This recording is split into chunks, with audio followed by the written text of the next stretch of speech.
Coach, you hit the ground running this spring. How's been the adjustment as you start coaching here in the spring? It's been good. Obviously, it was a whirlwind when I first got here, but one thing about this place is, as you guys know, there's good people around here, there's good staff and personnel, and most importantly, the kids are good. So the transition has been a lot smoother than I thought it would be, but it's been good so far. What's it been like working for Coach Schiano? What was it like, interviewing with him, getting the job, and that whole ordeal? It was good. When I first talked to Coach Schiano, I just felt how passionate he was about the program and the things he was talking about as far as the vision of where he wanted to take this place. I believed in that. And when we started talking, we had a lot of the same similarities as far as our thought process and how we coached the game. And I enjoyed that. And when he finally offered me the job, I was excited to accept and take the job. When you did come in and you kind of looked at the personnel that you're taking over, I mean, what stood out about these guys and what have you seen from them so far in spring? Yeah, the thing that stood out was when I was here those 3 days interviewing, the way these guys worked. And I think if you got a group of team, not just the secondary and the defense, but the whole team, they worked and they competed, and everything that was being talked about, they were being intentional with what they were doing. That stood out to me the most, and that was something I wanted to make sure I was a part of. And when you got a team like that, you definitely head in the right direction. What was attractive about this job for you? Why did you want to work here for Coach Schiano, all that? Well, like I said before, it was when we talked, I felt what he was trying to do, and when I was here, I saw the type of talent we had here, and I knew that this was going to be a special place, and I wanted to be a part of it in any way I could to help these guys achieve their goals. You're saying a 3-day interview. It sounds like quite the haul. Absolutely. And what was that like? What was your kind of biggest takeaway? Is there something you remember from that? It was good. About me, when I interview, at the end of the day, it's just football, and it was more so getting around here, getting around the guys, the staff, and seeing if I fit in jail where. That was the biggest piece with me. And I think the first day I was here, I spent a lot of time with Coach Lascari, and it was great, And anytime you got guys that can connect and be on the same page and have the same vision, it makes the transition that much easier.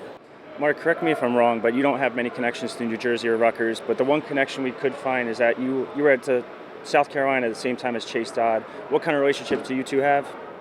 Chase Dad is actually a mentor of mine, Coach Bobby Bentley, and me and Chase actually worked together for a couple months at the University of South Carolina. And when this job came open, Coach Bentley reached out to me and asked me if I was interested. I said, absolutely. And once I talked to Coach Schiano, the rest was history. But great family, great people. I love them. Just to hit back on that 3-day interview thing, is that the longest of your career, or was that an oddball? It seems like an oddball to me. Absolutely. I didn't know I was going to be here that long. It's funny because I came here on a one-way ticket. I was like, well, I don't know when I'm going back. And we had started spring ball that Friday at Alabama. So I was like, all right, well, I'm hoping if I'm here this long, he offered me the job. But it was good. It wasn't taxing. It was just more so just getting around the guys and seeing how I would like it. But I enjoyed it. Yeah, I enjoyed being up here those 3 days. So it was good. Coach, I wanted to ask you about Shaquan Loyal, how he's developing through the spring, and what have you seen out of him? Shaquan's actually been working hard, working good. The thing about that room is we got a lot of guys that have the capacity of playing multiple positions, and just the competition level and the way they compete with each other throughout the day, I think that's been good for each guy in that room, which brings out the best. So, every day we got to come out to work or somebody's trying to take my spot. So that's been pushing him and as well as the other guys in that room. What has stood out to you about Robert Longerbeam so far and kind of where he is in his development?